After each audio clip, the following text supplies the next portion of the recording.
नमस्कार विद्यार्थी मित्रांनो, स्वागत आहे तुमचं आपल्या यूट्यूब चॅनलवर. आज आपण महाराष्ट्र पोलीस भरती 2026 अंतर्गत झालेली SRPF गट क्रमांक 13 गडचिरोलीची प्रश्नपत्रिका सविस्तर विश्लेषण करणार आहोत. या पेपरमध्ये विचारले गेलेले अंकगणिताचे प्रश्न कोणत्या कठीण पातळीचे होते, तसेच ऑप्शनवरने उत्तर कशी काढायची आणि कमीत कमी वेळेत तो प्रश्न कसा सोडवायचा याच्या शॉर्ट ट्रिक्स सुद्धा पाहणार आहोत. जर तुम्ही आगामी पोलीस भरती किंवा SRPFची तयारी करत असाल तर हा व्हिडिओ तुमच्यासाठी गेम चेंजर ठरणार आहे. चला तर मग वेळ न घालवता सुरुवात करूया आपल्या व्हिडिओला. प्रश्न क्रमांक 40. निलेश आणि गणेश यांचे वय अनुक्रमे 14 वर्ष आणि 10 वर्ष आहेत, तर आणखी किती वर्ष आणि त्यांच्या वयांचे गुणोत्तर 5:4 होईल. आता निलेशचे वय 14 आहे, आणखी किती वर्षांनी म्हणजे प्लस एक्स घेऊया आणि 10 अधिक एक्स बरोबर काय येणार आहे, त्यांचा रेशो किती होणार आहे 5:4. तिरकस गुणाकार करतोय आपण इथं. 4 गुणुले 14 अधिक एक्स बरोबर 5 गुणुले 10 अधिक एक्स. आता हे सॉल्व करून घ्यायचं. 50 प्लस 5x, एक्स बरोबर काय आलं 6, एक्स बरोबर 6. पर्याय क्रमांक अ आपलं उत्तर असेल. क्रमांक 41. एका त्रिभुजाच्या दोन कोनाचे माप अनुक्रमे 40 डिग्री आणि 110 डिग्री आहे, तर तिसऱ्या कोनाचे माप काय असेल. आता त्रिभुज म्हणजेच काय, 3 भुजांपासून बनलेला आणि त्यांचे कोन पण दिलेले आहेत, म्हणजे त्याला आपण त्रिकोण असंही म्हणू शकतोय. त्रिभुज म्हणजेच काय, त्रिकोण. आता एक कोन दिलेला आहे 40 डिग्रीचा, एक दिलेला आहे 110 डिग्रीचा, तर हा आपल्याला फाइंड करायला सांगितलाय. आता एक कोन आहे 40 डिग्री, दुसरा आहे 110 आणि तिसरा असणार आहे एक्स. आणि हे तीन त्रिकोणाच्या तिन्ही कोणांच्या मापांची बेरीज किती असते 180 डिग्री असते. हे किती होईल 150. 180 वजा 150, 30 डिग्री आपलं उत्तर असेल. एक्स काय असेल, तो कोण किती मापाचा असेल 30 डिग्री. पर्याय क्रमांक क आपलं उत्तर असेल. प्रश्न क्रमांक 42. 1/2 या व्यवहारी अपूर्णांकाची किंमत किती. 1/2 या व्यवहारी अपूर्णांकाची किंमत किती 0.5. प्रश्न क्रमांक 43. 27, 36, 45, 54, 63 या संख्यांची सरासरी किती. सिंपल ॲडिशन करायचे आणि डिवाइड किती करायचं आपल्याला. 5 नंबर आहेत, 1 2 3 4 5, 5ने डिवाइड करायचं. 20 आणि 30 50, 50 आणि 40 90, 90 आणि 140, 140 200, 200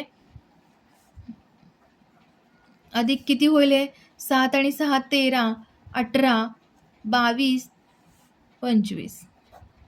म्हणजे 225 त्यांची ॲडिशन आलेली आहे.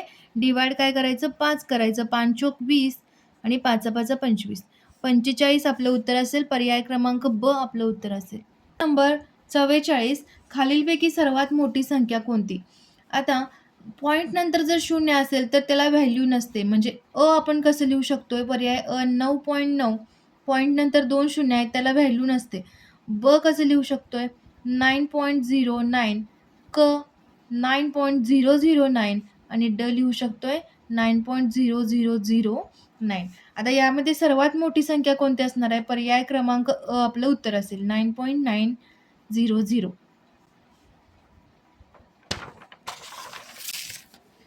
प्रश्न क्रमांक 45. 4.5 किलोमीटर म्हणजे किती मीटर. आता 1 किलोमीटर म्हणजे किती असणार आहे 1000 मीटर. आता यालाच काय करूया 4.5 ने मल्टिप्लाय करूया. बरोबर 4.5 इंटू 1000 म्हणजेच किती होईल 4500 मीटर. पर्याय क्रमांक क आपलं उत्तर असेल 4500. प्रश्न क्रमांक 46. 2.7 मधून काय वजा करावे म्हणजे 1.8 उरेल. 2.7 वजा एक्स बरोबर 1.8. उत्तर असेल आपलं 0.9. 2.7 मायनस 0.9 1.8. पर्याय क्रमांक ब आपलं उत्तर असेल. प्रश्न क्रमांक 47. पाया 24 सेंटीमीटर आणि उंची 10 सेंटीमीटर असलेल्या त्रिकोणाचे क्षेत्रफळ किती.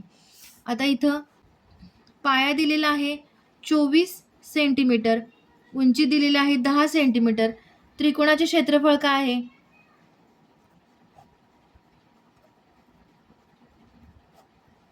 1/2 पाया गुणुले उंची. 1/2 पाय आहे 24, उंची आहे 10, 120, 24 पंचे 120 चौसेमी आपलं उत्तर असेल 120. पर्याय क्रमांक ड आपलं उत्तर असेल. क्रमांक 48, 100 लिटर पाण्यापासून 1.25 लिटरच्या किती बाटल्या भरता येतील? आता 1.25 लिटर म्हणजे किती? 1.25 म्हणजे 1.25 लिटर, बरोबर. आता 100 लिटर पाण्यापासून म्हणजे 100 लिटर पाण्यापासून 1.25 लिटरच्या किती बाटल्या, म्हणजे आपल्याला काय करावं लागेल? 100 डिवाइड 1.25 करावं लागेल. आता 100 हे 2 पॉईंट जर कॅन्सल करायचे असतील तर वर 2 शून्य वाढवलेल्या आहेत. 25 पाचा 125, 25 चोक 100 आणि 45 80 बाटल्या भरता येतील. 80 बाटल्या. पर्याय क्रमांक ब आपलं उत्तर असेल. प्रश्न क्रमांक 49, खालीलपैकी कोणत्या संख्येला 4ने निशेष भाग जात नाही? आता 4ची कसोटी काय आहे? शेवटचे 2 डिजिट जे असतात, शेवटच्या 2 डिजिटपासून जी संख्या तयार होते त्या संख्येला 4ने भाग जात असेल तर त्या पूर्ण संख्येला 4ने निशेष भाग जातो. मग आता 28 डिवाइड 4 किती होतंय? 7 येते. त्यामुळं 128ने भाग जाईल. 136 मध्ये 36 डिवाइड 4 9 उत्तर येईल. त्यामुळे ब पण आपलं उत्तर असणार नाही. 136ला पण 4ने भाग जाईल. 186ला म्हणजे शेवटचे 2 86 भागिले 4 याला 4ने भाग जाणार नाही. त्यामुळे आपलं उत्तर असेल क. शेवटचा पर्याय बघूया. 188चं 88 भागिले 4 22 येईल. त्यामुळे आपलं पर्याय क्रमांक क हे आपलं उत्तर असेल. 186ला 4ने निशेष भाग जात नाही. प्रश्न क्रमांक 50, अंकितला गणितामध्ये 53, विज्ञानामध्ये 64, मराठीत 76, इतिहासामध्ये 84 गुण मिळाले तर त्याचे सरासरी गुण किती होते? आता यांचे ॲडिशन करायचे आपल्याला. 53, 64, 76, 84. याचं उत्तर काय येईल? 277 उत्तर येईल याचं. 277 भागिले 4 करतोय आपण, सरासरी काढायची आहे. 4 विषय आहेत त्यामुळे 4 सक 24, 4 नवे 36, 4 दोन्ही 8, 4 25, 69.25 आपलं उत्तर असेल. सरासरी काय असेल? 69.25. पर्याय क्रमांक अ आपलं उत्तर असेल. क्रमांक 83, एका शेतात काही मेंढ्या व काही मेंढपाळ आहेत. मेंढ्या व मेंढपाळांच्या पायांची एकूण संख्या 98 आहे व डोक्यांची संख्या 26 आहे. तर त्या ठिकाणी मेंढ्या व मेंढपाळ यांची अनुक्रमे संख्या किती? आता ऑप्शनवरून बघतोय आपण. त्यांच्या डोक्यांची संख्या काय दिलेली आहे? 26 दिलेली आहे.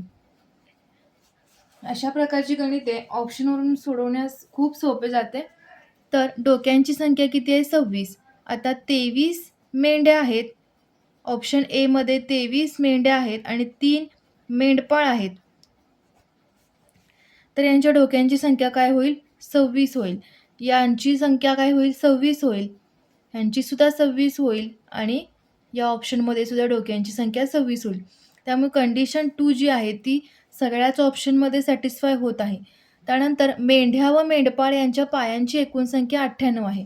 आता ऑप्शनवरून जातोय आपण. अ घेतलेला आहे. 23 मेंढ्या म्हणजे मेंढ्यांचे 4 पाय प्लस 3 मेंढपाळ म्हणजे मेंढपाळांचे 2 पाय असे मिळून आपल्याला 98 बेरीज आली पाहिजे. आता 92 अधिक 6 98 आलेला आहे. त्यामुळे ऑप्शन क्रमांक अ आपलं उत्तर असणार आहे.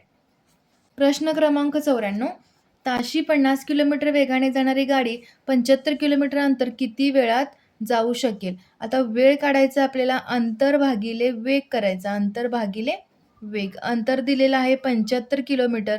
वेग दिलेला आहे 50. 25 त्रिक 75, 25 दोन्ही 50 म्हणजे 1.5 तासात ती गाडी तेवढे अंतर पार करू शकेल. 75 किलोमीटर अंतर 50 किलोमीटर वेगाने पार करू शकेल. पर्याय क्रमांक ड आपलं उत्तर असेल. प्रश्न क्रमांक 98, सनीकडे 1 रुपये, 2 रुपये आणि 5 रुपयांची समान नाणी आहेत. जर त्याच्याकडे एकूण 248 रुपये असतील तर त्याच्याकडे एकूण किती नाणी आहेत? आता समान नाणी आहेत त्यामुळे आपण कसं घेतोय? 1 रुपयाची एक्स नाणी, 2 रुपयाची एक्स नाणी असणार आहेत, म्हणजेच काय असणार आहे 2x आणि ₹5ची पण एक्स नाणी. बरोबर त्यांची बेरीज किती होणार आहे 248. आता याची व्हॅल्यू काढूया. x + 2x + 5x 8x होईल. बरोबर 248. एक्सची व्हॅल्यू किती येईल 248 भागिले 8 31 येईल. बरोबर एक्सची व्हॅल्यू आली 31. आता ₹1ची एक्स नाणी असणार आहेत, ₹2ची सुद्धा एक्स असणार आहेत आणि ₹5ची एक्स अशी समान 3x नाणी असणार आहेत. बरोबर म्हणून 3 × 31 म्हणजे एकूण किती नाणी असणार आहेत 93. ऑप्शन क्रमांक ड आपलं उत्तर असेल 93. एकूण 93 नाणी असतील. तर मित्रांनो, हे होते SRPF गडचिरोली 13च्या पेपरचे सविस्तर विश्लेषण. मला खात्री आहे की यातील गणित तुम्हाला शॉर्ट ट्रिक नक्कीच आवडल्या असतील. जर तुम्हाला हा व्हिडिओ मार्गदर्शक वाटला असेल तर व्हिडिओला लाईक करा आणि तुमच्या भरती करणाऱ्या मित्रांना हा व्हिडिओ शेअर करा. भरती प्रक्रियेतील अशाच नवनवीन अपडेट आणि अवघड गणिताच्या सोप्या पद्धती शिकण्यासाठी आपल्या चॅनलला आत्ताच सबस्क्राईब करा आणि शेजारील बेल आयकॉन दाबा, जेणेकरून पुढच्या जिल्ह्याचा पेपर विश्लेषण तुम्ही मिस करणार नाही. तुमच्या अभ्यासासाठी खूप खूप शुभेच्छा. भेटूया पुढच्या व्हिडिओमध्ये. धन्यवाद.